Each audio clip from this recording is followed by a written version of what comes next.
welcome. Nagaa bokiyya. jirtu. Baga nagaan dhuftaa bokiyya. Baga nagaan. Dhiyaadha keenyaatti. Akkasuma jedhanii wara. Keenya akkuna mataa ta'e. Keenya akkuna mataa. Akkuna mataa ta'e. Akkuma hanqarri si nyaatanaa boyya. Keessuma bita diimeen isa kana namni keenya kan laale kun ferenjii agartee ferenjii kan dhufeedha. Akkasi baafatan garta ferenjii se'ani. Musungu abo kiyya Diyaan. Diyaan. Warra garanaa agadi qaqqee deemtu kana maan irraa itti aboyya. Warra keenyaa kan. Maashaallah. Maashaallah. Anuma irraa jenna. Maashaallah. Maashaallah qofa irraa itti. Maashaallah.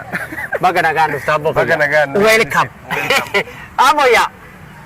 Arra nama keenya kana waliin jira nama jajjaba ibsicha. Imbeetani yoo aboyya. Abbo maan jette? Akka takka dasa dhiyeessite qar. Qar duraan garaan hin dhumu. Gurma kan bishaan dhuganillee kennitaniifi qar. Bishaan dhugan kennitaniifi. Akkasi bishaan lasalasa wayiifa kennitaniifi. Abbo warri achi dhiyeesse dhuga. Uummata akkanatti hin kennu. Uummata akkasitti hin kennine.